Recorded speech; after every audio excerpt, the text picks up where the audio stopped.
Welcome back to another episode of Keoni Chats. This episode, it's been a long time coming.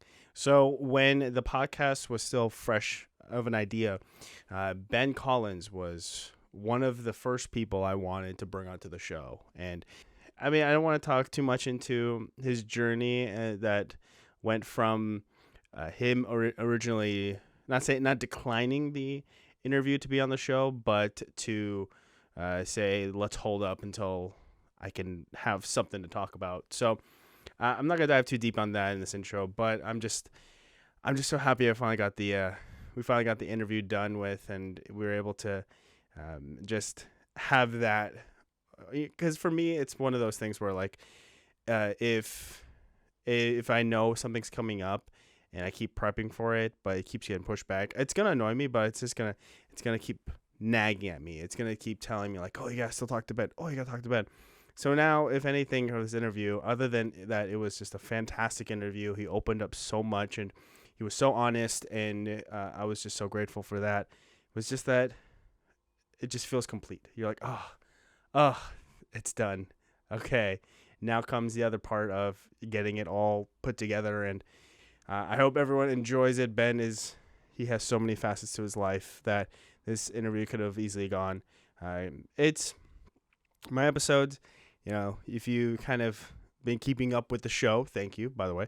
They run about an hour to an hour and a half, and there are times where it does bleed over to an hour and a half. So this is a conversation that could have easily gone past the hour and a half. If this is your first time checking out the Keoni Chats podcast show, I say welcome. And all shows can be found on all podcast platforms and YouTube when you search Keoni Chats. And then if you would like to be in the loop when episodes are released, then you can follow the show on social media. That would be KC Media 13 on Instagram and Twitter, and Conluke Media on Facebook. And if you are watching, then on the lower right hand corner of the screen, you'll see a tag for KeoniConlu.com. That's KeoniConlu.com. That is my website. That is where all of my creative content can be found. So outside of the podcast, I do try to write. Try is always the key word. And a good example of that is just the DC Animated Universe review series. We even talked about the review series on the podcast on this episode. So it was super fun because, again, you never know who's looking at the work, who is checking in on the show, who is at least listening or watching. So if you are one of those that are listening or watching, I say thank you so much for the support. So yeah, if you're a fan of the show, or if you have some idea of how I could be a better host, drop a review in Spotify and also Apple Podcasts. That also helps the show boost up our ratings. So however you are diving into this episode on whichever platform you prefer, or if you are watching on YouTube, I hope you enjoy my chat with Ben Collins, also known as the Gonzo Raven. You know, I feel very melodious. I feel very singy. Sing-songy? Sing-songy. Because, when we started working together, we have officially started, Mr. Collins. Okay, we're in it. We're in the middle. We're in the swing of it. You know, my first impressions of you was like, obviously you were at the company we were at together. I was like, okay, this guy's been here for a long time. He is someone that everyone trusts. And then I saw the pop figures. Yeah. I saw the pop figures, and then it wasn't a little bit, I think, maybe a little bit after you left, or maybe like on the kind of the skirts of you, about to head your way to another greener pastures, that I found out that you were in a band. So I'm like, what can this guy not do? What can this guy not do? So I believe you did some instruments, and you're never singing. Oh yeah, I've done vocals before. More recently, my last few bands, because I've been basically since I was like 17, 18, up until basically right before COVID lockdown. I was in one band or another. Yeah.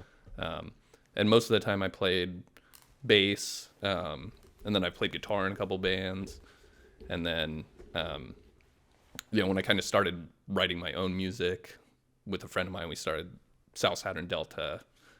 He was basically the main vocalist, but then I was doing my own stuff as well. And then the last band I was in, kind of backup vocals too. And so I have done vocals, but yeah, it's mostly instrument stuff. Now, so, on the way here, we were talking about how this is not your first time behind a microphone, but the first time you heard your own voice. What were your thoughts? Do you remember?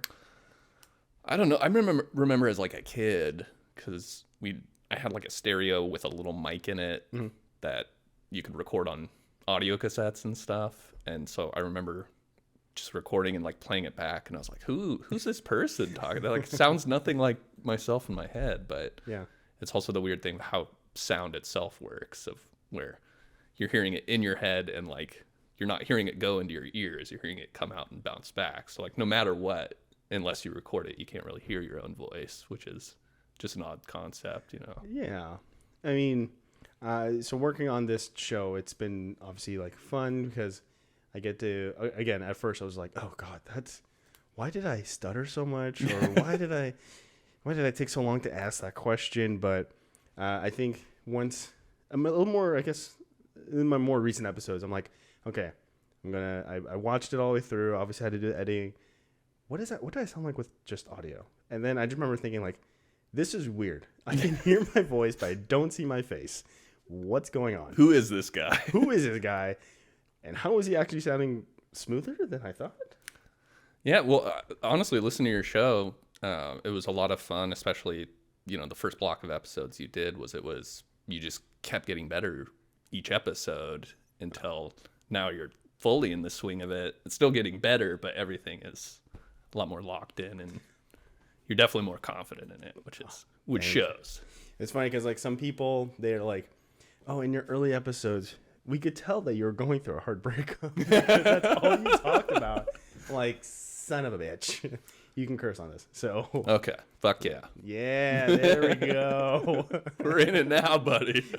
We're really, really diving off the deep end on this one. So getting crazy early. I like it. Do you listen to your kind of older music, and how do you kind of critique yourself? It's really weird because whenever you're like any of the records I've recorded, the whole process is you're listening to the same stuff over and over and over and over, and you build it up, drums, guitar, bass, vocals, then you put it all together and you got to listen to it again, then you master it. And so it's really weird. Mostly when anything I've recorded, whenever it's done, I normally don't listen to it for like months because I've just heard it all so much. And then every once in a while, I'll just be like, I haven't listened to this record for a while that I did, and I'll pop it on, and then it's rad because I get to like hear it as a listener.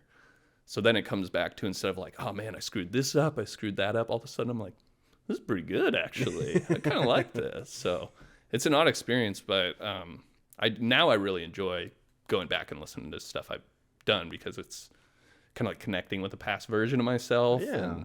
And music has one of those things where it gets so embedded in your memory. Sure. There's certain songs, the first time you hear them, you can remember the moment Yeah. that you first heard that song, or like how you felt the first time you heard that song. And so I kind of like that kind of past connection as well, of listening to a record that I did when I was like 22, and all of a sudden that part of my life just comes flooding back to me, and I get so distanced that it's just all the good stuff. I don't remember the crazy stuff that was going on when I was doing that record, or when that band was in that situation or whatever. So I enjoy going back more now, but it's just so odd to have that thing of being in it, creating something, stepping back and like not experiencing it at all, and then going back in and having a completely different experience with it. And slightly forgetting some things that you did. You're totally. Like, oh, right. Like that's another weird thing, is I'll listen to songs I recorded when I was younger, and like I don't remember how to play them, or like I don't remember what key the song is in, and I'm like, how did I forget that? I played that song a million times. I recorded it where I played it a million times. Yeah. And now I can't remember it. Yeah. It's just odd. So back, I think middle schoolish for me, like there were some, I guess maybe a year or two where like the first day of school, I would get sick. And then my mom would obviously take the day off and come take care of me. But she said there was one Coldplay song that she would hear on the radio, and now when she hears it again, she's like, "Oh yeah, that reminds me of the times you got sick, like as you about to go into school." I'm like, "Yeah, not the best time." I don't really like that memory. Do you remember what song it was? I mean the obvious ones like, "Oh, Coldplay, Fix You." That's like, oh, see, mine's Yellow for the Really? obvious Coldplay song. Yeah. it might be something different, but I guess like it's just. I guess Fix You would be about the time you were probably the age when Fix You came out that I was when Yellow came out. Yeah, So I know. And then Coldplay, my partner's not a big fan of them, but I listen to them. Like sometimes, like they're surprising. They're not like gonna be like the traditional like kind of kind of like low melody, kind of like I'm just gonna have sway because it's kind of the indie. I feel it's kind of indie at some point. yeah, especially their earlier stuff, definitely. Yeah, because their first record, I don't think there's an electric guitar on it, which is kind of crazy. And then I went to one of their concerts, and I was like, they gave out like these wristbands that glow. I think it was yellow. Yellow. They like yellow, obviously. And then one of their newer songs had something to do with like a rainbow. So I was like, oh, this is cool. Yeah, I'm losing track because I think they have like 12 albums at this point or something like that. But yeah. So, I mean, music is just with COVID. It's obviously early on in COVID. It was kind of a lot of people from what I've seen on TV. Like let's say Jimmy Kimmel or whatnot, or Jimmy Fallon, they have like different video feeds of like their band playing the instrument and kind of combine it all together. For you and trying to get your music back up and going, was there anything kind of experimented with as far as like the video tech and try to, get your fix? That sounds weird. I mean, no, it was my transition out of music. And not that I'm out of it forever, but like I just haven't really done music as seriously. Yeah. I was transitioning right before. I mean, almost everything in my life was transitioning right before the COVID lockdown. Because I'd quit drinking, and then the writing thing had started coming on like inside me a little bit more. And I was in this band, and just kind of I wasn't feeling as creatively fulfilled as I had before. And so I just kind of pulled back, and I was like, I need to leave. And so I left it. And then it was probably 2 or 3 weeks later was like the NBA stopped playing, and then everything started locking down.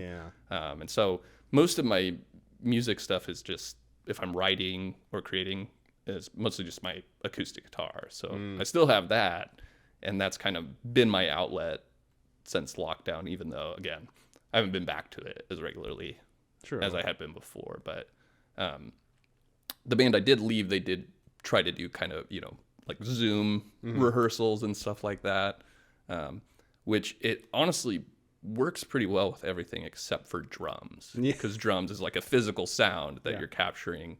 And so the sound going from the drum to the mic, getting turned into ones and zeros, going to the Zoom meeting, playing over the speakers, it's microscopic. But if you're trying to play as an ensemble, it just like you can't really keep it together type of thing. So they had done some early experiments after I left, but my understanding is it gets really difficult to do that if you don't have like really good equipment and like super high speed internet, I guess. The drums, I feel like I guess more the last like maybe 10 years, just like I've noticed more drum solos being in concerts and everyone just going bananas over them. They're like, because I've been, I guess within the last 10 years, I have been to a good handful of like rock festivals, and where obviously the drums are like the biggest thing. It's like, they need to give you that power, to give you that like, oof, about to run through. Well, besides the bass, the drums are doing like what I call the gut level of the sound. It's like you feel the drums more in your gut than your ears type of thing. So that you got to have that really pumping to get the full, especially at like big music festivals, which are normally large stage, large crowd. Got to get that sound out of there. So your education with music, was it something that you kind of learned on your own, or did you actually go to professional learning? Yeah, I've never really had any sort of formal training. Okay. When I was like 15, my folks got me a guitar, and I just sat in my room for basically 18 months, just in my writing, I think I refer to it as like banging chainsaws against rocks. That's what I was doing for a year and a half. And then all of a sudden it kind of started to sound like something. And then that was in a way a mistake on my part, because there's so much musical knowledge available, especially like how to play, how to learn music theory. A lot of what I would do is just play along with records, and then there was guitar tabs. I don't know if you've ever seen a guitar tab. It's kind of this notation. It's a very simple, almost mathematical notation of like how to play stuff. And so it makes it, this finger goes on this string and this fret, and it just kind of spells it out. So that was where I kind of got used to how it worked, type of thing. And then it was a lot of years, and I just threw myself in. So, join a band. And one of my things was I almost always would join a band where the musicians were way better than I was or am. And then, so I would be the weak link. So I would have to catch up and grow faster than they did. And that worked. That actually worked well for me as far as like learning, developing, and stuff like that. But it still took me, I probably, by the time I was writing more myself and actually getting into songwriting, which making songs and songwriting are like two different things. And a lot of what I was doing early in my playing was just making songs, which my shorthand for that is just you staple riffs together, basically. And it doesn't have to have any rhyme or reason, but if you can get them to work together, all of a sudden it's a song. Where songwriting is more intentional. You're working more with musical language, how music works together. And that took a long time to develop. But once I kind of peeked through the curtain, it was like I couldn't get enough. And it was just learning. And music, like almost all creative stuff, it's like, you ever seen The Social Network? I know of it. But there's a line in it where, they're talking about fashion, and there's this kind of joke of like, fashion never ends. That's like what we want Facebook to be, is for it to never end. And it's kind of this joke, but I zeroed in on like music. I'll never know everything, and the complete knowledge of music I'll never have. No one will ever have, because it's just too big, it's too long. And that's kind of the point. No one will ever be the perfect musician. So it's like, all you can really do is try to be. And that was powerful for me too, because then I wasn't trying. There was goals and landmarks and stuff that I could go for and I could achieve, but it would never be the end. Like I could never be like, okay, all done, final boss battle, good to go, type of thing.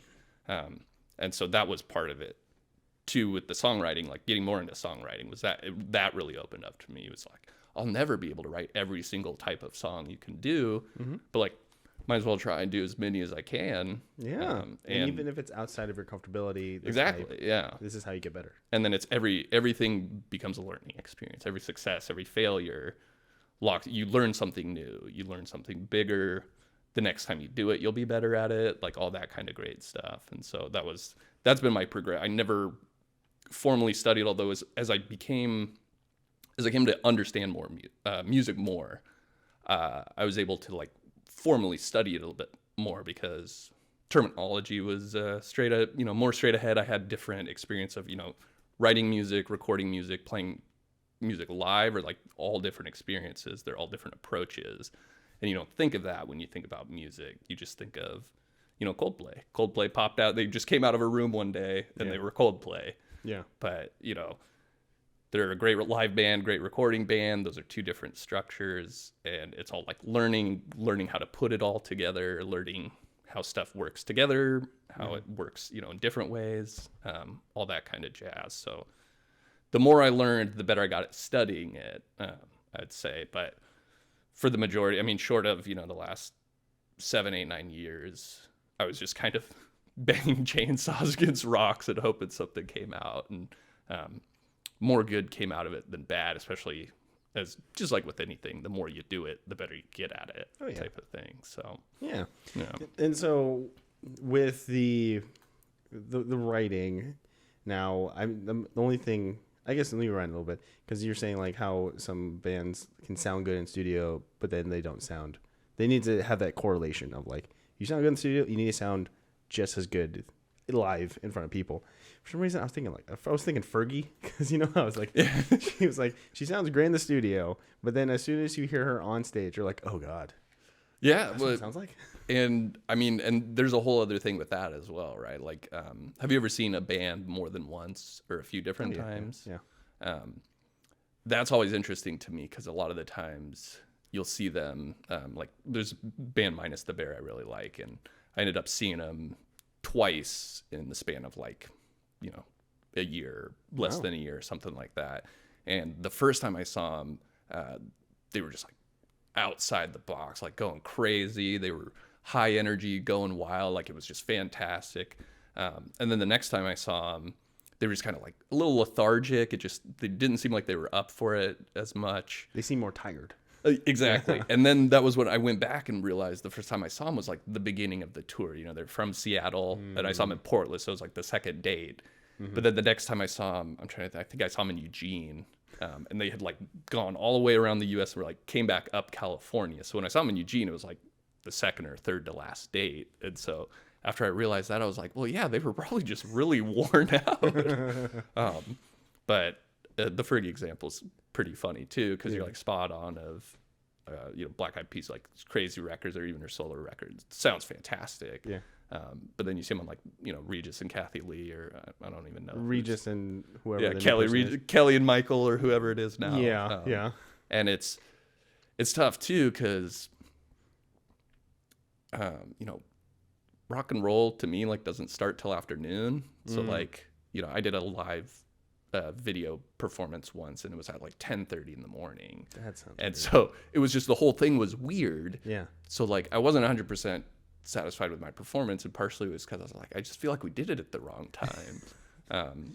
And so there's just so many variables with that stuff. What's that? Who asked you to do this performance? Like, was it just someone that just like said, hey, we'll pay you this much if you come do it for this person, or what was the story behind the Well, this is great. It's called Bridge City Sessions. Okay. And it's these guys, it's like they do like screen printing, recording, video recording. They have this like warehouse down, it's like east of Kirby. Okay. And just this fantastic like loft, giant studio space, almost like art collective feel, but it was like way more focused. And so they just have a thing, it was pretty cheap to go in, and then you get video. Our stuff's on YouTube. It's under, if you go to YouTube and search Bridge City Sessions, the Bonfire District, there's, you hear that, folks? Yeah. Subscribe. But it was really cool because it's, we had like 4 or 5 cameras on us. They ran it was a live performance, but they ran all the instruments through like a studio board. So then we had really good recordings of our live performance that we had. It was just this cool promotional thing that all came together. But it's, with all that kind of stuff, it takes a long time to do. So we had to like be there like 9:30, 10 in the morning, and then, record it probably till like 12:30 or so. And it was a really interesting experience, but it was just kind of strange playing rock music like in the morning type of thing. It's just not what I was used, normally playing it after 10 p.m. I feel like, by the time, or maybe like from 6 on to midnight or somewhere that range. Yeah, or even, I've played shows starting like 1:30 a.m., 2:30 a.m., where it was like, that was when we went on to play, because it was either a festival or the show went long or stuff like that. Yeah. So even 2:30 a.m. sounds better to me than like 10:30 a.m. for rock music, which is just odd. I don't know. So you said something earlier. I mean, we can obviously talk about music, but there are so many other facets of your life that I want to dive into. Yeah. So when you said that during the pandemic, a lot of things are transitioning out. You said sobriety, which I want to touch on a little bit later, but you're writing. So, I mean, you can't really tell from I can kind of tell from my angle, not really so much from Ben's angle. Again, I just rearranged this place, so I'll move some things around, but comic books and some sort of superhero themes is in this room. Yeah, we got Shazam, Justice League. Yeah, there it is. And you are a big comic book fan. Yeah, and then time. You're writing for comic books. How much did you take from writing for music? And then like, is there some things from there I can apply to your comic book writing, or was this kind of like it's a new book when it comes to writing for comics versus music? Well, a lot of it was new, definitely. But kind of the more I've delved into it, and I always kind of had this itch in the back of my brain of like, there is this weird connection to me between, well, comic books and a lot of other art mediums. Cinema. There's this weird, if you follow the line, especially like after World War II, superhero comics especially, and then throughout history, comic books just kind of bled into cinema in a different way, which kind of culminated in the last 14 years of superhero movies dominating everything. But there's also a weird musical connection in there because, comic books, especially early comic books, there's kind of a punk rock thing about it. It was low cost, low production. It was people trying to sell cheap stuff that was either originally like printed in the newspaper that they just kind of tore apart and stapled together and like, comic strips, how about a comic book, type of thing. But it's also, there's a lot of pieces in the air that you have to hold together. It's words and images. You have a page, but within the page there's panels. So it's almost like multiple pages together with balancing the words, and it's kind of a rhythmic thing that you have to figure out of like how the images and the words work together, how you get the reader's eye across everything and how they process the story at all. It's in a way like putting different instruments together. And the timing, again, the rhythm, the pacing, I found when my writing, especially for the comic book stuff, I started feeling more confident, seemed to be working more, was when I kind of was like, use some of these musical elements. You have, trust that gut like you did when you were writing a song, feel the rhythm of it as opposed to, the emotion, at least at that part when I was writing. Again, it's trying to balance everything together where it's like, have a cool guitar riff here, but like you want a good lyric after the cool guitar riff, so it's all working together type of thing. So, and I mean, comics, there's modern comics, I find there's a lot of, music is in there a lot more. It's not more recent, but like, one of the X-Men, Dazzler, is like a singer. And, they're almost, her creation, or at least ascension, was almost like an 80s pop star type of thing. And then there's, Gerard Way from My Chemical Romance. Yeah, he's created been Umbrella Academy. Yeah. Created Umbrella Academy. He had his own imprint at DC, which was one of my favorite things. I don't think they're doing it anymore, but it's called Young Animal, where he came in kind of as a creative director, brought in writers and artists to resurrect old characters that aren't really, like Cave Carson, who's like a adventure spelunker, and turned out this great book. But musicians coming in to write comics. A lot of, comic writers they talk about their old days where they were in punk bands and they started doing fanzines and stuff like that. And at some point they just kind of started doing comics, and they can't remember when it changed because it all was the same thing. It was all punk rock. It was all DIY, like all that kind of stuff. And that's another thing about comics is it's now. So you can develop long projects and processes and stuff like that. But for the most part, it's a monthly medium. It's always, you always got to have something new. You got to do something quick, very punk rock, very music. So as far as, was it different? Was it new? I mean, yes, it was new, but I also found more of what I learned in music applying, especially to like writing comic books specifically, but also just the creative process as a whole. Taking lessons I learned from playing music for over 20 years and trying to get all the hard lessons I learned there and, apply their solutions with the new projects I was working on, which is an interesting process, but I feel like a lot of it's starting to work together more, which is really exciting for me. It's always, I just remember taking something a little different, but it's just like learning like, oh, if I read the textbook at school and actually like figure out that this equals this and this equals that, it's like, wow.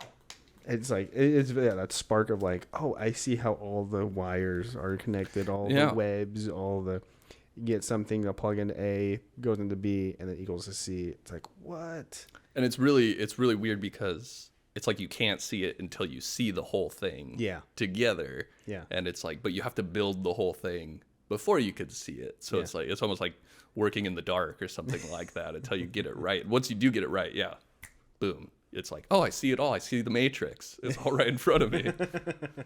I took the red pill. So leading up to our conversation, you sent me a few writing samples. Now, when it came to creating that, it was 3 writing samples. One was about basically how you got to where you are right now. Yeah. One was a movie review of a movie called Spiders. Oh, it's called Enemy. Enemy. But you found a way to put spiders into the metaphor. Yeah. It's like this weird element of the movie, but yeah, that was kind of what I was pulling to the surface in it. Yeah. And then there was one that I was that one when I read it, I was like, there's more follow up I want to go over with you. The Thin Yellow Lines. Okay. That one I was just like, what's going on here? Yeah. Wait, what? So if I remember correctly, it was it's basically following an event of a industry accident, and the guy's just giving his testimonial or something like that. But everyone was calling him like, was it accident, or it was calling him Death Wish? Death Wish. Yes. Yeah. Where did creating that writing piece come from? Well, I mean, with the stuff from my portfolio, with like the stuff I sent to you, yeah. That was one thing I realized. I was working almost exclusively just writing comics for probably a year and a half, which is odd because with comics, if you're writing it's again, until you have the finished thing, it doesn't make a lot of sense. Like, and I have a script sample on my site as well, and I almost didn't put it up there because it's like, it's just weird. Like, it's hard unless you've seen the whole sausage being made. Reading a comic book script won't translate to anything in your head.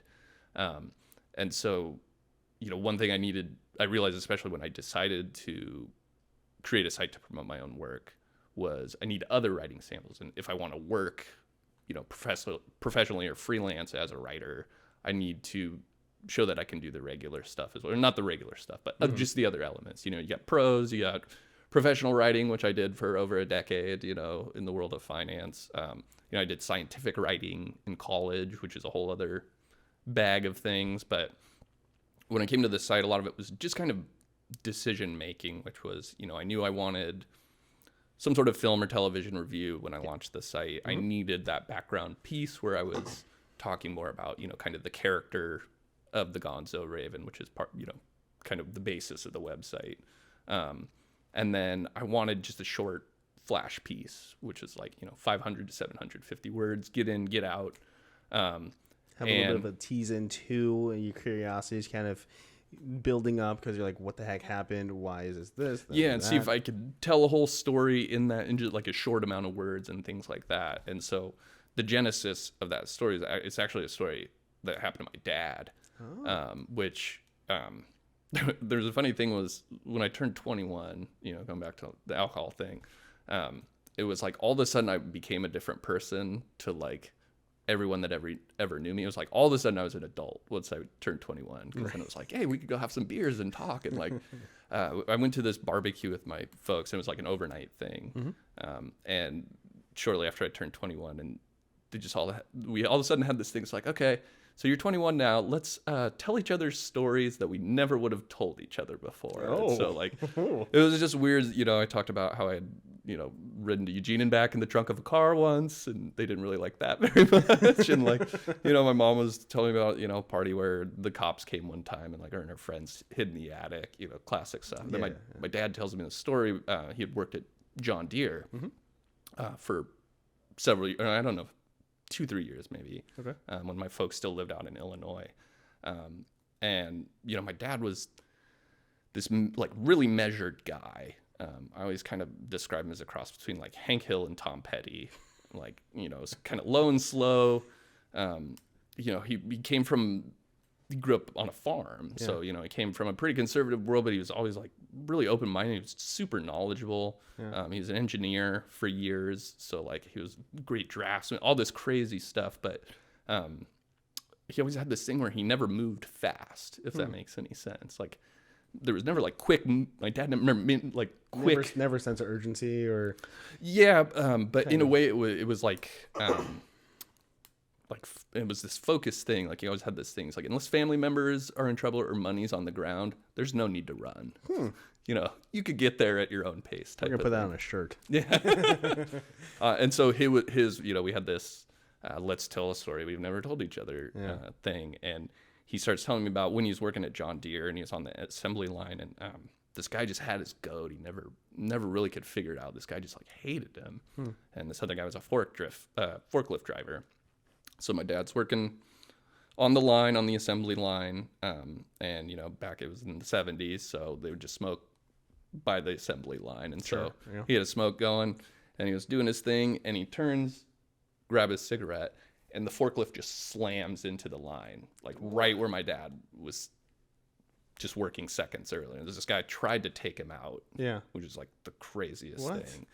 And so I was like, what happened? And he's like, well, I grabbed the guy, lifted him out of the forklift, slammed him on the ground, and just started to pound him until people pulled him off. And now this was like the oddest thing my father ever said to me. Like I could not imagine him ever doing this thing. Jeez. And so it was like that, just like the impression of it, not that it was like scary or anything like that. It was just really against his grain type of thing.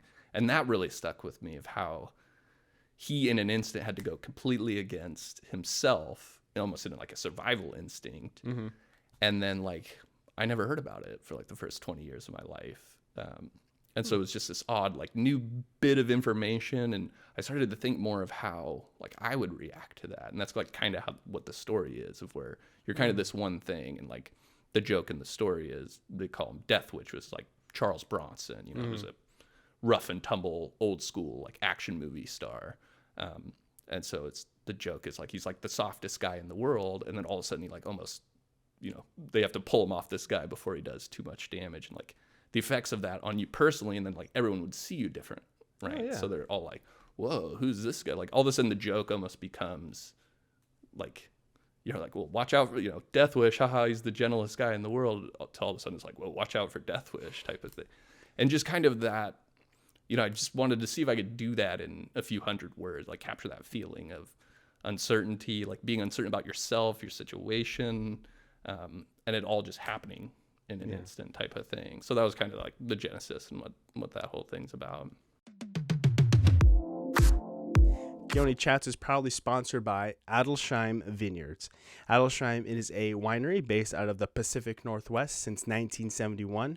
Founders David and Ginny Adelsheim opened up the winery with the goal to create world-class wine out of the Chehalem Mountains. Adelsheim partners with companies like The Growing Garden, One Barrel, the Portland Trailblazers, and now the Keoni Chats podcast show. This is I love making these recordings just because Adelsheim is one of the big pillars in the wine industry in Oregon, and Oregon's known to be wine country. So thank you to Emily McMullen, and thank you to the folks at Adelsheim for giving the fans of the Keoni Chats podcast show this opportunity. So if you would like to try some of Adelsheim's wine, go to ADELSHEIM.com, Adelsheim.com, and you click the shop section, browse around, put in some Chardonnay, put in a little Pinot Noir, put a little Rosé, and then maybe something from the merchandise section, and use the discount code GRANDCRU, GRANDCRU, for 20% off your total purchase. Again, thank you so much to Emily and the folks at Adelsheim for giving the fans of the Keoni Chats podcast show this opportunity.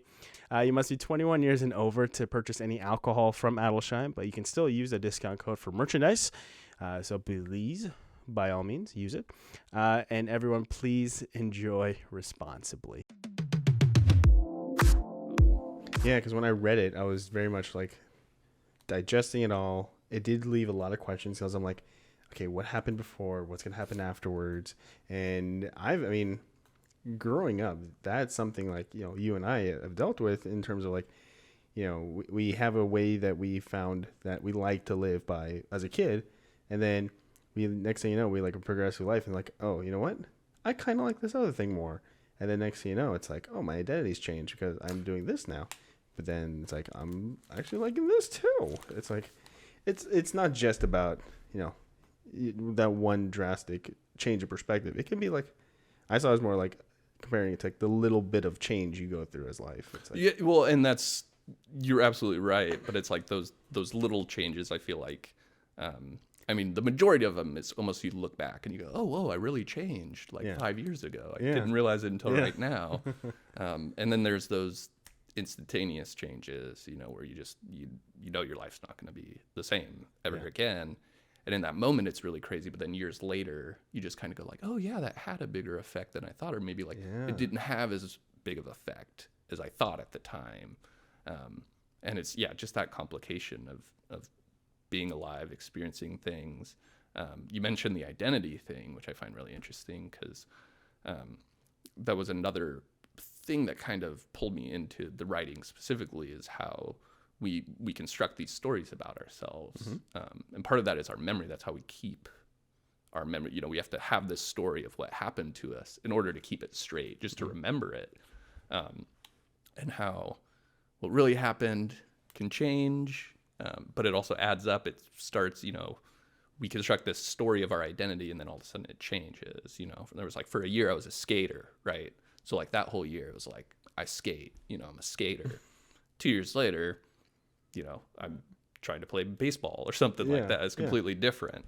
And so, I mean, that's another part of the whole thing for me, is like the story, how it changes, how it moves, how it adds up, like you said, how it becomes this tapestry almost that you're adding to. But sometimes it's a quick zig and zag. Other times, you know, it's a soft little ride down the hill, you know, type of thing. And you did the artwork for all three of those pieces, obviously. So what were some of the challenges to doing the art piece for Thin Yellow Line? Well, it was, the weird thing was I've radically changed my art style in the last couple of months, and it was right in the middle when I was putting the site together. And it was, you know, I shifted more from kind of photorealistic with kind of, you know, more dynamic colors and stuff like that. And I just embraced what I've really wanted to do the whole time, which is like animation style, and especially like anime or, you know, old manga style.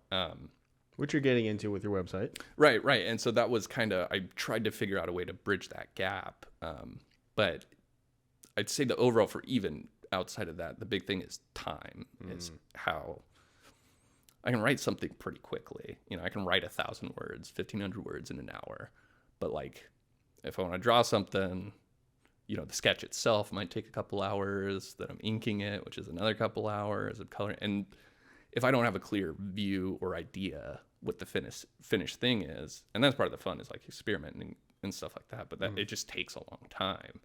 So the biggest challenge was just getting it done, having like an image for each piece, and then in the middle, I changed my art style. So that I was like, how could I kind of balance this out?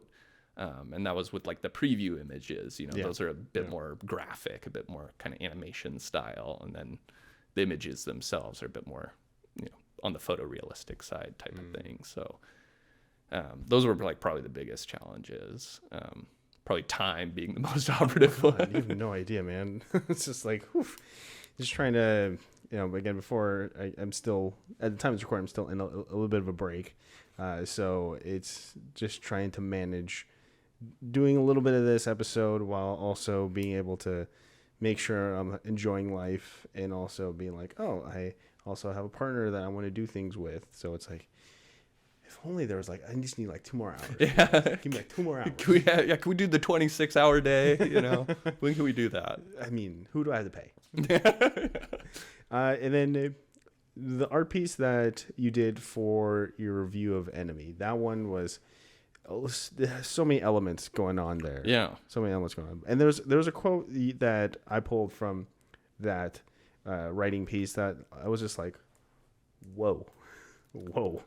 It's kind of a chunky one, but I like it.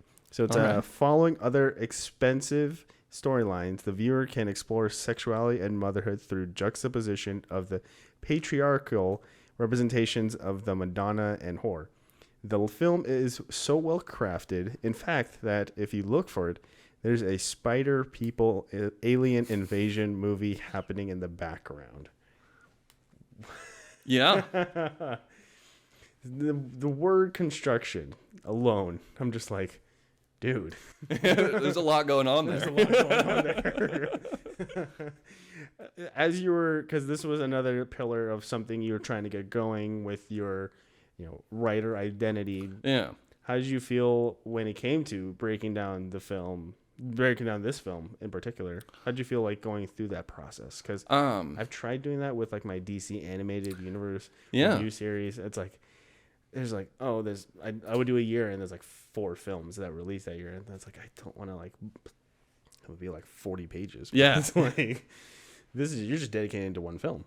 Yeah, and that was it was because I was doing it for myself, and that was the stuff, especially specifically the DC stuff that you've written on your site. It's fantastic because you get in and you get out, and that's then how many have you done now? It's like 15. 12, 15? Probably. Over the last few years, at least. Yeah, because I at least got caught up, I think last year or the year before, 2 years ago. I officially got caught up from watching the first one back in like 95. The first film that got released for DC anime was Mask of the Phantasm? Yeah. Back in like, I think it was mid-90s, I believe. Yeah, it would have been, yeah. Yeah, so then I just did like a couple years at a time, but yeah, about that many. Yeah, and it's because... And what I like about those pieces is they're not too dense. You give, what the film is, what your summary and breakdown and stuff like that, but also like your experience with it, and also like how it fits into everything. And I don't know, do you do like word count and stuff like that? Or... I just kind of eyeball it. Like, this looks about like paragraph, 2-3 paragraphs each one, and which I love because that's almost how. Content works now. It's flash, it's in and out. New article every 30 seconds, all that kind of stuff. And so doing that is actually really, really hard. So that's why it's really impressive to me that you have, you've banked all that, and especially over time, because it is again back to the time thing. Yeah. And for me, it was because there's just a ton of stuff I want to write about, especially starting the website unlocked like a whole other side that I could write about, which was really exciting. And I'm big into music, so I want to like add music articles to it, and love TV shows, all that stuff. We've talked about that kind of stuff. And dude, that's a whole other like way to review stuff. Where you have the movies, hour and a half, 2 hours. It's one story. A television season, you have 10 episodes, or back in the day, if we're talking like Flash and Arrow, there's like 22 episodes in a season. So much. And so like it's different types of stories and how they work and stuff like that, which is really interesting. And so I wanted to do something like that. But everything I got into, I felt like I would be writing these like giant volumes, or like it had to be a multiple piece thing. It's hard to encapsulate that one thing. And then, so I was like, okay, I'll do a film review. I think it's like 1,000 words, 1,200 words or something like that. So I was like, keep it in this block, so I don't start writing volumes and volumes. And I felt I had like one of two options, which was do a new movie it was just released. There's not a lot of stuff on it. Or pick like a movie I really like and kind of expand on that. But then I needed, movies I really, really like a bunch of people like. There's been a million things written on them. But this movie Enemy is one of the craziest movies I've ever seen. And my personal experience with the movie was just so strange. And almost like the consequences of that have come with me for a while, which is this movie Enemy. It came out in 2014. It's directed by Denis Villeneuve, who we now know because he just released Dune. He directed Dune. The second Dune movie is in production, as far as I'm aware. He did Blade Runner 2049, Arrival. He's become this major, and I talk about it in the article, he's become this major international director. When he started his career, like, people thought he was nuts. He came from, Toronto, I believe is where he came out. He's French Canadian. He put out his first movie, I believe, first or second. He did some short indies. One's about this like Montreal school shooting, and like another one is like about the Libyan civil war, and they're just like really weird. And then he made Enemy, but the movie Prisoners came out. Right, with Jackman and Jake Gyllenhaal, which he's in Enemy, I believe. And so that's this crazy thing. And how I found this film, which was when it came out, I think I was like in a red box, and I was like, "What is this movie?" I'd never heard it. I saw Jake Gyllenhaal, and the cover was really weird. And I was like, $1.25. I'll rent this movie. Don't twist my arm. And I popped it in, and it was the movie it's so hypnotizing and it's so bizarre. And then I also have this weird fascination with like body double stories, and it's a body double story. And so everything that rolled out, and I'm trying to remember the last time. I think District 9 was actually the last movie I saw in the theater that I didn't really know a whole lot about it. And also District 9 specifically, they advertised it really, really weird. They like advertised it as like almost a like slapstick comedy. And so if you know District 9, it's like not like that at all. Not at all. Not even close. And so when I popped on, and it was one of the last experiences I've had of just like not knowing anything about a movie, and the whole experience just being like, whoa, this is crazy. And like at the time I wasn't really into Jake Gyllenhaal, and now like I'm obsessed with Jake Gyllenhaal. We didn't know who Denis Villeneuve was at the time, and now he's like a huge international director. And so I just wanted to go back to this like weird film he made. And it's like, it's almost a Hail Mary. A lot of people think it's just completely incoherent. But part of it to me is there is so much going on in this movie, and that's almost the point. Yeah. Because the main character and kind of his counterpart, almost everybody in the movie is like really, really confused. Nobody knows what's going on at any point. And that's kind of fascinating to me because in that realm, it's like, it's almost the like, with so much, it's like anything is possible type of thing, with if you introduce all these themes or storylines or things like that, it can like crash and burn or like be completely divine, like if it's all working together. And that's really interesting. Or Arrow TV shows as an example. Yeah, keeping all those balls in the air and keeping them work together, like that's really, really hard to do, and really, really it's really easy to screw up and crash and burn. But if it all works together, it's like this crazy thing of it's still like, I still remember watching this movie Enemy for the first time, and I've probably watched it 15, 16 times since then. And almost every time there's like something new comes out of it. And so I just like love this thing. And so I was like, that's the thing I'll write about, because another thing is like not a lot of people have seen the movie. And then in doing the article, I've learned it's kind of like grown this cult following, partially because of, Villeneuve's ascension, but also because people are going like, what, this movie is crazy. It got Jake Gyllenhaal in it. Like this is wild. So, and the title is it's one word, and it's like, I don't know why when I read it and then when I hear you talk about it, I just think of like Ending of the State with like Will Smith. It's like a very spy-ish movie. But there's a movie I saw, I think it's The Color Purple or something like that, with Nicolas Cage, and it's like still one of those like indie films, and like, okay, it sounds very innocent, it's gonna be like a horror movie, but it's like it's innocent, but then it just the hill just keeps climbing up and up and up of like, what is going on right now? And then when you finally figure out, like, oh, this, like, the movie comes to an end, you're like, how? Wait, what? How'd we get here? Nicolas Cage had his trademark breakdown, so it's like, it's not all bad. Yeah. Have you seen the previews for his new movie? Yes. Looks. I saw the trailer. I was like, man, I gotta see this thing. This feels like meta Nick Cage. This is fantastic. I know. I think I saw somewhere that he was hesitant about playing himself, which I feel like is understandable, especially Nick Cage specifically. When someone else is writing Nick Cage to play Nick Cage, it's like, that's weird. That's weird.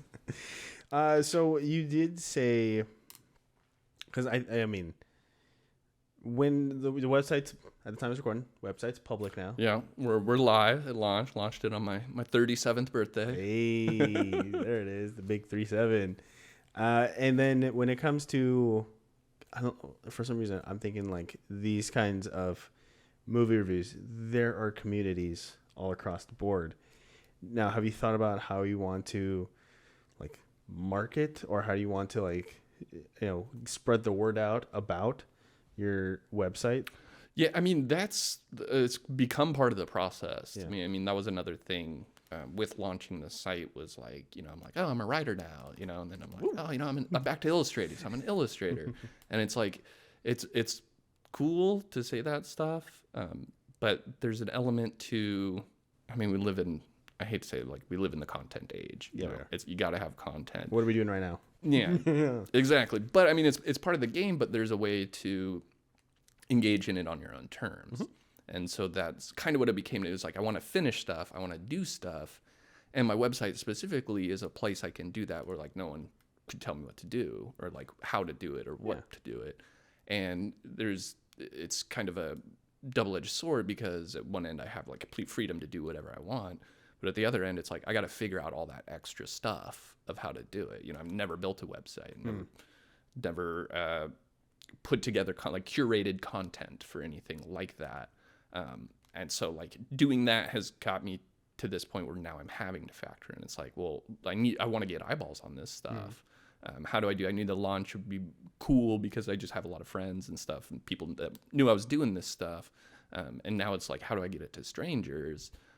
And so, you know, part of the process I did, you know, what you do, started, you know, separate social media accounts for that kind of stuff. And so that's become, I'm also just horrible at social media. That's been another, I'm like, I got to get better at it. I just don't know how to do it. It's exhausting. It's exhausting. And it makes absolutely no sense to me. You know, everybody says there's these surefire ways to do everything. And like, I don't see it unless it's just like doing a bunch of stuff and putting it out and until something hits. That's how it feels to me anyway. But, I mean, that's the avenues I have now. And so like the next part is kind of like figuring out how to get it out wider, get into where, you know, I would like to do more freelance work where I'm, you know, working for a website or, you know, publication or something like that. And that's another part of doing specific, like these film reviews and other writing samples that aren't necessarily what I want to do as my number one, like prose writing thing, which would be comic books. But there's steps in between. And it's also, I got to get better, you know, I want to get better. So that's part of it too, is just doing the thing almost until I figure it out, if that makes any sense. Going back to where we started the conversation, doing it until you get better, you know, over and over and over and over again. Yeah, it's all practice. Right? Like trying to get my 10,000 hours of like building a website and posting on social media. And well, as someone that has, you know, posted and for the show for, I believe you will be, I want to say mid to late 70s as far as episode count. Yeah. Get ready for those bot accounts that will message you and be like, hey, if you want to grow your following. Oh, no, I get it. Anytime it's like, come on. Because I have the Instagram that I use primarily for like my illustration stuff. And it's every time I post something, 2 seconds later, post it here, you'll have 1 million followers. Yeah. And I'm just like, no, I won't. No. No. And now, you know, again, and then there's the ownership thing, right? Yeah. Too, it's part of the website for me too, is just to have some stuff that's mine. You know, if I'm posting on Instagram, it's like I technically don't really own that thing anymore. True. But that gets people to my website or stuff like that. And I'm not really thinking that much about monetization at this point, but I have been cognizant of like artistic ownership since I was a kid, you know, doing music, the first thing, and music ownership and things like that wasn't as clear as it is now. So it was kind of something you had to get out ahead of. I remember, I think it was in high school. I was playing in bands and stuff. And this guy's like, you know how to do a free copyright of your song? And I was like, dude, what are you talking about? And he's like, just email all the stuff to yourself. Cause then you get like the email metadata and it's, even if you don't own the copyright, you now have this like digital proof of something you created at a certain time on a certain day. And I was like, and I was like, do I really have to think about that kind of stuff? You know, I'm just trying to rock out, you know, convince people like I'm in Blink-182 or something like that. So, yeah, I mean, the artistic ownership thing is important. Like, it's not the number one thing, but, you know, that's part of doing the website. Yeah. But you also have to do this promotion and get, you know, the word out in eyeballs, and, you know, or do like freelance writing for other sites. Sure. And so that's like I don't own this stuff necessarily, but I'm contributing type of stuff. And I mean, to me, it's just kind of part of the game, but still, but I got to practice. I got to figure it out, all that kind of stuff. So, yeah, it's, I mean, it's not until recently that people are actually starting to bring it up in conversation organically, and I don't have to like, you know, plant it there. Be like, oh, you know, on my podcast, I talk about this. I know, but like people are like, oh yeah, I saw you talk to this person on your show. This is pretty cool. I'm like, oh, they're paying attention. They know who I am. They know who I am. Take word of advice. You know, yeah, just keep doing it. Keep finding new ways. Keep, I guess, just keep your eyes open to see how other like people that do something to what you do, and how you can kind of take things that they're doing. And then, Well, dude, I was following your playbook the whole time. No. And I watched you start this thing. Like you said, if I'm going to be in the 70s, like this is I think it's like the third year, third calendar year you've been working on this thing. And watching you, add to your web. I don't know if you had this site before you launched the podcast. Did. So the website is actually something I made in college as like part of the requirements for the job. It was cool. So I was like, I found it. So I was like, might as well rehash it. Let's just retool it and find some better way to use it. So, but you were an example when I was, conceptualizing everything. You were someone I turned to a bunch of times. Like, well, what was Keoni doing on his site? No. And then listening to your episodes, like I said, the first 10, 12, 15, there's this like market acceleration of you just getting better and better. Yeah. And so I know it's still early days, but it's, the thing, it's just, I decided, a couple years ago, this is like the thing I want to do. And so this is a part of the thing I want to do. So I might as well do it and then try to do it as best I can, even if at first, I don't know how to do it. You can't. What's the Michael Scott Wayne Gretzky quote? You miss 100% of the shots you don't take. And there is the office quota. And so the last thing you mentioned that did evolve when it came to COVID was your sobriety, because that was also you're the second person I've talked to that was very open about their sobriety. That also reached out to the live episode, or I guess a real episode, because I talked to one of our coworkers who also had dealt with it, but that never made air. That's okay. But when I read the third piece, because I obviously read all three, got to do all my research, I knew, this is something I knew about when we worked together. It's like you were more into Diet Cokes than wine at the office. So it's just like, that's fine. And then, but like reading that piece and then really figuring out that journey you kind of had to go through. Can you kind of, I guess not everyone read it, but can you kind of go through it also just one more time about how you encountered it and then where you are now with your sobriety? Yeah. It was another part of this website and like doing the storytelling thing. It almost goes hand in hand with me, quitting drinking. And it was part of the realization that I'm a high functioning alcoholic. I can drink and drink and drink, but like the trains still arrive on time. And I don't. I'm not out like yelling at people or getting into fights. And so it's this weird thing where it was like if I didn't stop, I would just keep going until it ended. And a big part of that was, that realization is humongous. But then going, well, what do I do now? How do I change this? And it was really hard, especially in that thick fog. But it was the writing really helped me with it. As far as just, it gave me something productive to do instead, kind of in the early days. I'm almost 2.5 years dry now. Congratulations. Which is like a huge accomplishment after, basically drinking hard for the previous 20. So like that's a big accomplishment to me, but it's also taking all that negative stuff and trying to push it into something positive. And so that's one of the, the piece about the Gonzo Raven, the character, the Gonzo Raven, like the plot of the stuff isn't necessarily word for word what's happened to me, but emotionally everything is. And that was really what I wanted to get into, of how, I was drinking just tons and tons every night, more on the weekends, and I wasn't doing anything. I was basically just drinking. I was existing to drink, and then it was like, if I keep doing this, I'll have no future. And not even like the future I want. It's like I won't have any sort of future. And so it hit me this one day, just washed over me, and I write a bit about it in the piece of where my future stretched out ahead of me, and I was just like, I'm just going to be an old guy that dies because he drank too much. Like that was all I could see, and I'm going to live this kind of life that's not necessarily contributing to, but it's the tracks I'm on right now aren't discouraging me from this lifestyle, basically. And so I just knew I needed to take everything and take a sharp right turn. which was difficult because it took me about almost 2 years to quit drinking.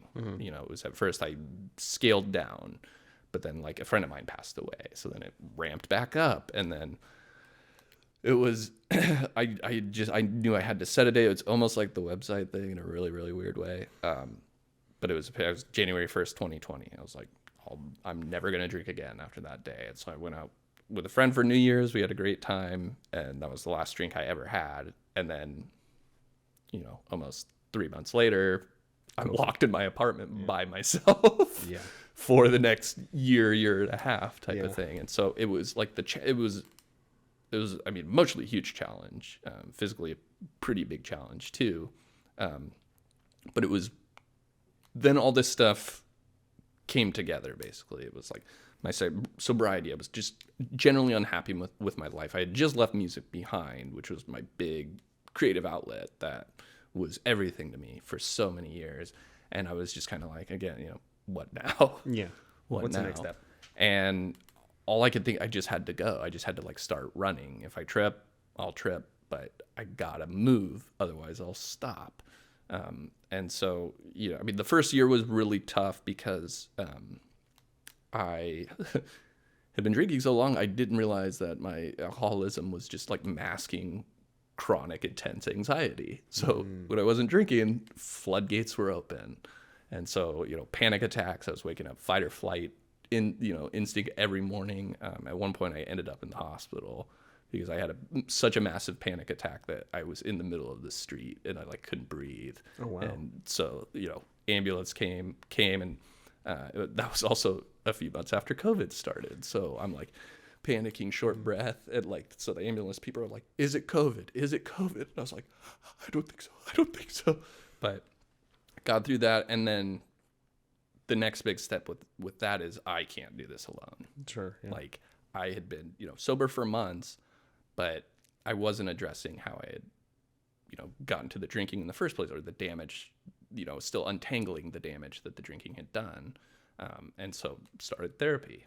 And that was just an incredible process as far as, it's just weird how therapy was like so stigmatized for right. like so much of my life, especially, and I know a lot of yours as well. Everyone was like, "Oh, you're going to therapy? You might be crazy, or you might be psycho." And you know, that piece I make a mention of how, you know, when I was younger, I'd like really romanticized alcohol, and it was like all my favorite writers were basically alcoholics, and it was like the language was so beautiful that like alcoholism, it must be this like magical sauce and stuff like that. And coming back to, I've lost my train of thought. You were saying that when you were younger, you were kind of romanticizing alcohol because of all of the artists, and even not just like written artists, but like actors and and just thinking like Robert Downey Jr. I remember, and I remember getting to like sitcoms, like alcoholism was like a joke. Yeah, like it was a source for like laughter, and then. Simpsons. What's that? The Simpsons. Yeah, The Simpsons. Barney Stinson. Barney Stinson. That's How I Met Your Mother. It is Barney though. Yeah, Barney Gumble. Barney Gumble. Yeah, yeah. And so it's like a joke, and like I can't remember if I mentioned, but there's like this character Fun Bobby on Friends. I don't know, and it was like it was basically they thought he was super fun until they found out he was an alcoholic, and then like the funny part was how sad he was because he couldn't drink alcohol. It was like this really weird thing. Like 90s sitcoms. Yeah, now it's really weird. It wasn't at the time, but there was just kind of this casual attitude, and then it was like, you know, they come, oh, you're going to a shrink, you're going to a head shrinker, like they must be crazy. Like you couldn't even be addressing some like anxiety or depression, like a chemical imbalance. Like you couldn't even do that, otherwise you were crazy. Like you couldn't take a first step, you know. And then there's also, you know, back in the day, like electroshock. True, like therapy was horrible. It was like scary, but. It was just so weird, and you know, I had done some back in college after my dad died. A lot of that was just I, you know, stopped functioning because I was just so overwhelmed by grief and emotion and stuff like that. But I was also, this is actually kind of crazy to talk about, but I was really hesitant in it because I remember in college my therapist was trying to dig into how the alcohol was related to my grief and stuff like that. And I was like, oh, no, it's this grief. Like, I got to get through this grief. You know, I just want to get back to myself. And she'd be like, well, how much are you drinking during the week? And I'm like, you know, I go like 2 beers, you know, like completely lying. So I didn't really engage with it. So I couldn't actually benefit or even what happened this last time was just reframe what I was going through and how it was actually really happening. And it's way more common than you would think or that anybody talks about. And so it just like destigmatized everything, like even my own alcoholism, the process of it, to get me to start addressing, you know, my anxiety, you know, depression that was part of the alcoholism, why I was drinking so much in the first, you know, it's all this stuff, you know, kind of back to, there's all these balls in the air of yourself. There's all these elements of your identity. And unless you understand them all, you can't really understand a single one. Mm-hmm. You know, you might one more than the other, but that's kind of that identity you've already structured for yourself at that time. And so therapy was huge for me, just as far as, you know, giving me strength to keep going. So, you know, I did this for a reason. I did it for a positive reason. Yeah, that's good. I'm already seeing positive outcomes. There's no reason to get in the way of this. There's also other stuff going on that you can address. That's like, it may not necessarily be directly to this, but it's all part of the same thing. You know, it's all part of the same, you know, complete aspects of myself. Yeah. And so, yeah, that was just getting into that stuff. I've really benefited from it, and it's really helped me kind of, you know, steel myself, give me exercises and techniques for when things do get crazy, to be able to not just be like, oh, I want to have a drink, you know, and that kind of stuff. I mean, back in the day, like before I started doing therapy, this is my second time around. Let's say I'm at the doctor's and they're asking that question, like, are you sexually active or are you drinking often? Like, how many hot drinks? For the longest time, I was like, yeah, I would undersell it too. We're like, yeah. Oh, are you having sex? Yes. Be like, am I? Little, or that I was like, how many drinks are you having? Like, oh, like once a week, but more like back in the photos, like back in college, like, oh, maybe like twice or 3 times a week. Yeah, or like, oh, my friends drink way more than I do. Socially. Yeah. I drink socially. Yeah, there you go. Did you ever feel that kind of, I don't know, like, I wouldn't say the self-embarrassment or just like self-consciousness about sharing those kind of information with someone that it's supposed to be like unbiased, like a doctor or like, the therapist? Because like, I know going to therapy the first time, it's like, he asked that question, like, oh, are you sexually active? Like, yes. What are you going to say? What's your follow-up? Where are we going with this? Where we're going with this? Where we're going with this? I mean, it was, now I feel like a lot of it was another thing my alcoholism was holding me back from. Mm-hmm. And so once, you know, since I've been dry, I mean, I almost feel like free. So it's good. Honesty means more to me, and truth means more to me. So I was like way less inclined. That's why, you know, my last time in therapy was so effective and successful for me, as far as I actually engaged. I fully engaged in it. And I knew why I was doing it, how it was helping me, or, you know, I was aware of how it would help me, you know, all that kind of stuff. So that the first big step was quitting drinking. Yeah. And so since then, I've been really honest about it. And a lot of this stuff, you know, I published this site. I had friends I've known for 20 years read that piece about, you know, me talking about my drinking, talking about, you know, having suicidal thoughts and things like that. And like literally people I've known for 20 years, like, I had no idea you went through any of this stuff. I had no idea you felt that you had an alcohol problem, because I can mask it so well. You know, fun-loving, happy-go-lucky Ben. That was you in the office. Yeah, crack a joke. Cracking jokes. Yeah, can diffuse anything. Crack a joke. And so it's liberating sharing this stuff too, because it's something I carried, and it was like shame and grief getting mixed up with shame, and then, you know, drinking to try and make that stuff better, but just adding to the pile. And so I honestly, I don't know if I enjoy talking about it, but I definitely feel better about talking, or when I talk about it, you know. Yeah, trying to at least put the words together, and because honestly, for alcohol, for me, it's just been like one of those things. Like in college, it was more of a big thing. Now it's just like, yeah, it's exhausting trying to think of like going downtown Portland and doing the logistics behind it. But, you know, just trying to talk about my mental state, because mental health is, I feel like that word has been run through since 2020. There's a certain thing that happened. Although, like, we still need to keep saying it and talking about it. Yeah, we still need to talk about it. Yeah. But, it's so weird to, like, at first, just to, like, be like, share my thoughts, like, oh, I actually don't want to go to this place because I don't feel comfortable. And before, though, I'd just be like, to some degree, I still am a people pleaser. It's like, oh yeah, let's. Well, you like to be liked, right? You like to, yeah. Same here. Hey, that's why. Hey, buddies. So it has felt so much better to, like, even with my brother, just finally talk to him and seeing that he's actually engaged and interested in what's going on with me, because it's like before he just kind of surface level. Yeah, and like you said before, maybe you were holding back a little bit too much. Yeah. Because I was like downplaying stuff. Yeah. Yeah. There's just having that back and forth conversation in my head and be like, oh, what if? I guess so there's still times of, like, if I lead people to this area and it doesn't go well, I'm just like, oh, everyone hates me. Yeah. Ugh. And I mean that's part of the fear too. Like, will people accept this, or like, will people accept this truth about myself?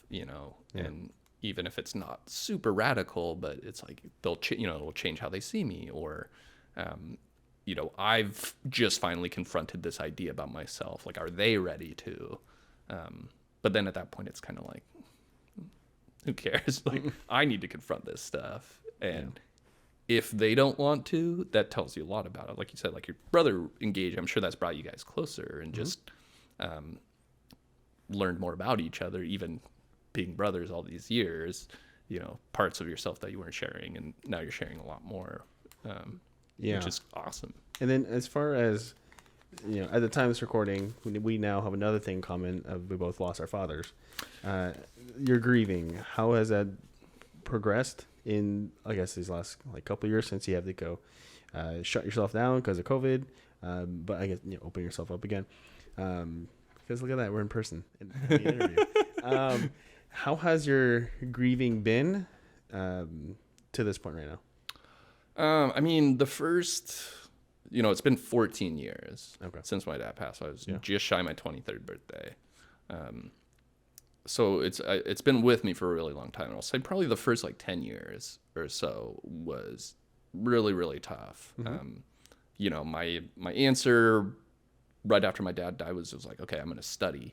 I'm going to finish college, because that's get a job. That's what he wanted me to do, is like put my head down, get my job. And so I did that, but that was like my answer to my grief instead of, like, actually facing it. So then I would have, like, I started having, like, physical reactions, like the anxiety welling up, where I'd break down, I would just be on the floor in my kitchen, and, like, my roommates would find me and they're like, what's going on? And I'm like, I have no idea. And then it was just, back to, it was like shame and grief, it was, my dad was an alcoholic. And so, like, that part was in me.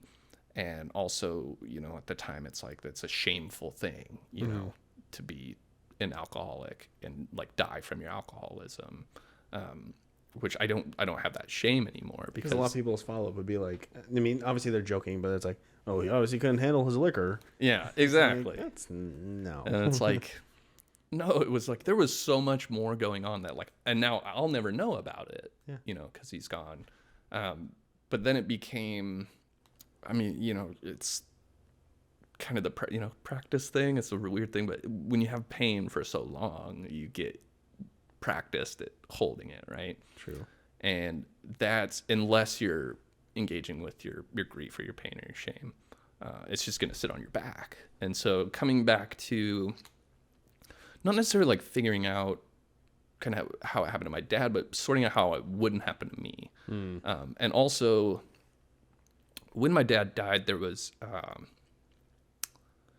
it was so sudden, it was very unexpected, and then kind of the stuff that came out afterward, like cause of death and things like that, it splintered a lot of people around me and my family. All of a sudden my mom was stuck trying to hang on to this house that we'd had my whole life. My sister and I were already, I was in Corvallis, she was living up here in Portland, so we were already kind of separated. that separation grew bigger, I almost stopped entirely talking to like my dad's side of the family. It was just like my lack of knowledge of how to process and things like that. And so especially after I got sober, I started like, I hadn't talked to my grandma in several years. And so now we talk almost every week on the phone. I wrote her this big, long, like 15-page letter, kind of, this is what my life's been like and being honest with her about my pain, about my shame, and just talking about it more, like talking more with my mom about it, of like, what was really going on at this time. I was at college. I missed kind of the end of what was going on. And just getting that knowledge of it's not this, it's not a joke. It's not this like embarrassing thing. It has the potential to be that stuff, but only if you let it. And so as soon as I like shoved my own face in it and sorted through the stuff, it's like I said before, you have those days and it's everything changes from then on and so forth. And it's like there's this thing I'll never be able to go back before it. But there's been so much I've been able to learn from it, and there's still more I can learn from it. And I can choose not to remember the bad stuff and, remember the good stuff about my dad. Like, like I was saying, like the thing about it, like he would never move quickly. It was just like this is the funny, it was always just so measured. And I miss that and I love it. But being like thinking that, like, that was really weird. My dad was so different from me, it's so weird. But coming back to being like, that was awesome. What he taught me, what he shared with me. What I learned about myself through him. My mom moved back out into the Midwest, and we drove out there last summer. And it was so bizarre because I hadn't been there in like 20 years. And everyone was like, you look exactly like your dad, which is, it was just like a real trip. Cause it's also like, I've noticed that too, where people like, they say they do the condolences. Again, this is a little more fresh for me than it is for you, but they give their condolences, and then I talk with them, and then it's just one of those like repetition things where it's like everyone's saying I'm sorry, yeah. But it's just like, okay, and then you have your like sheet now, right? Pretty much, where like, thanks, like, I really appreciate it. We're doing okay. Thank you for your concern. Yes, and I still like this thing is still ripping my heart out, but like I'm not really allowed to do that in the office right now. Yeah, exactly. And then it's either that or it's like, it's a constant reminder that like I'm not like I'm damaged right now, and that's how you feel, right? In therapy, I said the word broken. He's like, let's rephrase that. Are you broken? I was like, no, I'm just really damaged right now. So, I'm happy people are like showing their condolences, and they're like, obviously I get to get a good gauge of like who actually cares. Yeah. But it's also like, I just need to go somewhere quiet. Yeah. So like, I get that whole like, I just, it's good for me to hear this from you, because obviously you've have close to 15 years probably to this point of like trying to navigate it. And it's, a big thing is there's just no right way, and we think because of that's, I'm gonna get on a really weird thing, but I always hate on like, true crime shows or like TV shows, when they're like, the husband wasn't really crying all that much. Oh, and like, yeah. You're like, there's something here. And it's like, well, there's no way to prepare yourself for this kind of thing. And then on top of that, you're supposed to have like this reaction that's either acceptable or like fits in with what everybody else thinks. They want you to be sobbing, crying, and whatever they want. Yeah. Whereas, it's your thing, and then it's this odd feeling, and like I really appreciate you opening up a little bit to me about it too, because I haven't been probing you too much, but I'm trying to let you know, hey man, I'm here, buddy. Yeah, I know. And I don't want to get in the way of what you're going through right now, but there's this weird thing, and it's so hard to square where, like you said, you know immediately who cares about you and how much, but then you also, and this really hits you, is like you're having this singular experience that you can't really relate to anybody else. You have family and friends that are really close to you, but at the end of the day, you'll never be able to communicate it, and they'll never know how exactly you feel inside. I'll never know how you're feeling inside right now. Yeah. Just like you can't with me, but you and I now are sitting in this room talking about it and actually engaging it and learning. You're learning some about it. I'm learning some about it. And we don't need anything else to come out of that idea or addressing that kind of pain or things like that. And it can be very isolating. So like you said, I would tuck into rooms by myself. I'd go to parties and then just like be in somebody's bedroom for the entire night and just kind of like listen to the music and stuff. Cause I don't want to go out there. I can't go out there, but got to keep up appearances, type of thing. So, I mean, that's the thing about, I don't know if we'll ever understand grief, And like, there's no timetable either. Yeah. Because, I'm going into a month of grieving, and then, you're, midway of a decade, or midway of 2 decades. Yeah. So it's like, yeah, coming up on the second full one here. Yeah. And it's hard for me to say if I feel it more or less now, but that's not really important, is it? No, it's just something, you feel damaged, you feel broken, and that's, your emotions and your feelings are what they are, and you shouldn't kick them to the side. But at the same time, it's so much bigger. It's so much, there's so much more going on, and you don't have to understand all of it. But, it's important to engage with it. It's important to honestly engage with it, like we were saying, and you do have to do those. I'm doing fine. My family's doing okay. Thank you. I appreciate it. Yeah. Just to get other people through, which is another weird thing. Like, you have to help. You're doing it for them, not for you. Yeah, you have to help other people get through your pain, which is like really, really bizarre and not fun. Not fun at all. No. It's like, you should be doing that for me, but it's and also that script we just mentioned, it is getting easier to go through, because the more times I've done it, it's like, even doing this podcast, it's like, first time I was very uncomfortable, but now it's like very raw. Very raw. Yeah, exactly. So then with the suicidal thoughts that you mentioned, I imagine, did that happen a little more recently, I guess, again, during your sobriety, or did it happen, spark up kind of like with your dad passing? Because I haven't had suicidal thoughts, but it's like the idea of like, someday I'll see my dad again. That is very comforting. And I could see how that can also be construed for something other than what it's supposed to be. But did those thoughts at all get extinguished when you think about your dad, or like, how did you process it? Because that's been a part. I like preparing for this thing. I had this odd realization where it's like, I remember my first panic attack when I was like 15 years old, and it'd be another 20 years or 10 years before I realized it was a panic attack. But I can't remember like the first time I thought about suicide. Like, it's been with me that long. And it was related to like straight depression stuff. Alcoholism as a depressant, like, didn't help any of that. It wasn't a constant thing, but it was definitely like peaks and valleys. And it didn't hit me around when my dad died. I think I was just in survival mode that it was like, even that, like, I didn't even get to that point because I was just trying to stay afloat. But it was the last time I thought about suicide was the last time I ever thought about it. And I can't think about it ever again, because I found my own solution to it. This is a weird thing to talk about because it is so individualistic to people.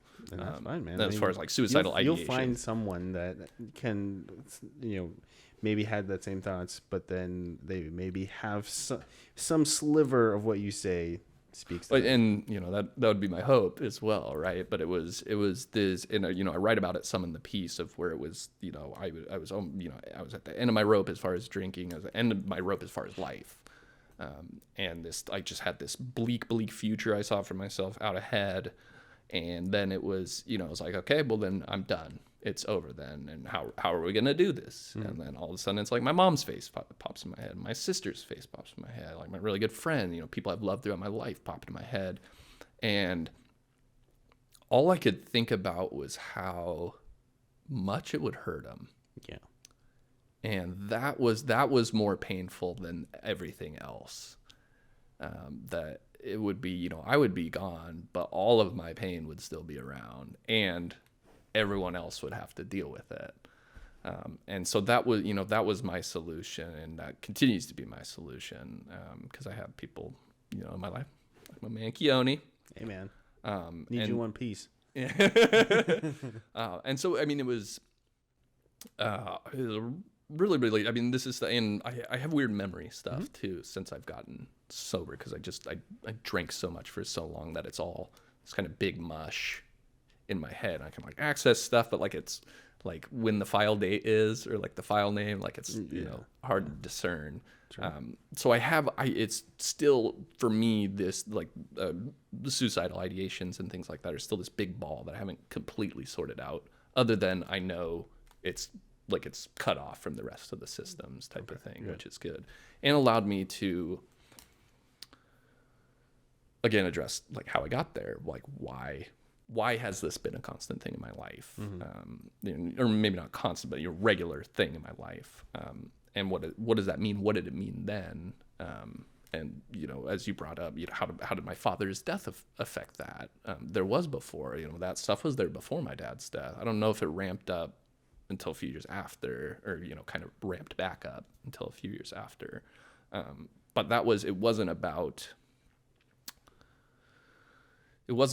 the thing. It was about the story of the thing, for lack of a better phrase. You know, then I had to look at how I got there, how I got here, you know, what being here means, what being there meant, you know, all that kind of stuff. And just, again, try to get to the truth, try to get to honesty, because that's the only place I can seem to find any answers that, even if they don't make sense, at least they're there, you know what I mean? Because all this kind of stuff, and I know, you know, being in therapy, you learn all this stuff, but you know, you're like not even learning all. It's like everything you learn gives you like 3-5 more questions about yourself, or about something, or an event in your life or something. But it gets you engaging in a positive way. Maybe not even, it gets you engaging. It gets you being honest and confronting things that, you know, for whatever reason, and those reasons don't matter until you sort them out, why you weren't before, you know. And that's my therapist. I told him one time, I asked him like at the end, like as we were kind of like getting ready to schedule the next one, I was like, has any of your like clients ever said like, I'm like not excited, or like I'm exhausted going into a session because it's just so much? And he said, yeah, but then, you know, some people have those like down sessions where they just kind of hang out. I've had one of those, but he said that's usually, if it's a theme where like it happens periodically, then obviously it will be addressed. But he's like, you do not have that in your system at all to have one down session. So it's like constantly go, go, go, go. And then, which does lead to more questions by myself. But it's also like, there's a lot of relief. If anything can come from this episode, if you have suicidal thoughts, I'll, you know, seek help. If you have need therapy, is something that you have thought about, check it out.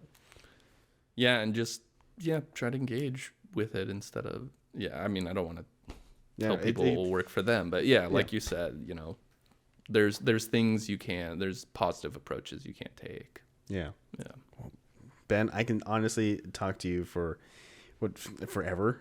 So I'll come back on again, and we'll only talk about comic books. We won't talk about life at all. With life off the table, I want to talk about Superman, Batman.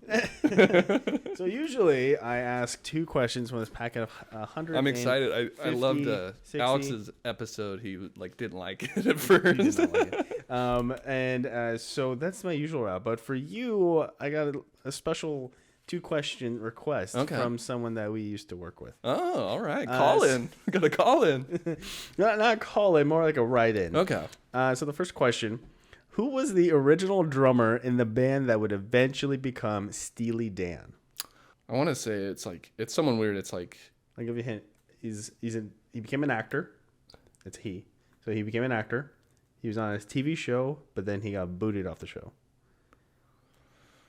before the show could officially be finished. Before the show could be finished. I'm off my rock and roll trivia these days. I'm gonna have to pass on this one. This is embarrassing. Chevy Chase. Was it Chevy Chase? Apparently, Oh. I guess. And then Community. Yeah. Okay, yeah. so Got me. I know who that was from too. Yeah. I guess one and only hypothetical question for you, sir. Okay. What music would you prefer if you could just listen to one song for the rest of your life? One song. I mean, I often come back to "She Loves You" by the Beatles. It's just every time I put it on, it sounds brand new. Yeah. There's something. I mean, that song has been talked and written about a bunch, but there's consensus about it. That song captures energy in a way that like no other song had before. Mm-hmm. And I'd argue, I'm not sure if it's been captured since, but it's just. It's like a 2.5 minute, Homer epic poem, like all in one little thing. It takes you emotionally all over the place. And it also just hits you in the face and washes. It's just positive, fun, excitement. That's what that song is. So like if that's a song I got to listen to over and over, hit play. There it is. So we can officially get our meditation, and we can officially have some progressive muscle relaxation because Ben Collins, you have a podcast episode to your name. I did it. I did. I couldn't have done it without you, Keoni. Thank you. How do you feel, man? I mean, we've been talking about this for like 2 years, yes. I appreciate you keeping a slot open for me. And I mean, I just want to say it again, man. I've drawn like a ton of inspiration from you doing this show. You doing this show really helped me see from my own work, my own website, that it's just, do it and finish it. It doesn't have to be perfect. Again, I've seen you progress, and that's what it's all about to me, is progressing. We'll never be perfect, but we can try and get as close as we can. I have my personal mantra these days is, it's like best doesn't exist, but better does. So thank you so much for having me on, Keoni. I do need to do one more thing. Look into that camera. Okay. And give the people help the people find. Wow. Okay. Now I just did myself. Okay. So here I got you covered. Social media plug. There it is. That's the word. Website's www.thegonzoraven.com. At thegonzoraven will get you to me on Twitter and Instagram. Ooh. Please check it out. Writing, illustration. I got links to some of my old music. Keoni likes it, so that's as good of an endorsement as you'll get. Personal one, keep off the radar. I mean, I'm very cheeky about this character I've created, but it's pretty obviously me. That stuff they all link together. You'll be able, from the Gonzo Raven stuff, you'll be able to see my personal stuff if that's the avenue you want to go down. There you go. Giant thank you to the guests for coming on and telling their story, and giant thank you to you for sticking around until the end of the episode. If you like what you heard or watched and would like more from Keoni Chats, the show can be found on all podcast platforms and YouTube. So like and subscribe there to get notified when new episodes are released. Or if you would like to follow the show on social media and get your notifications that way, you could do so by following KC Media 13 on Instagram and Twitter, and Conlu K Media on Facebook. So if you'd like to become a guest, you can email me at kcmedia13@yahoo.com. Tell me your story. I'd love to talk with you and love to get you on the show. So until the next episode, everyone, please take care.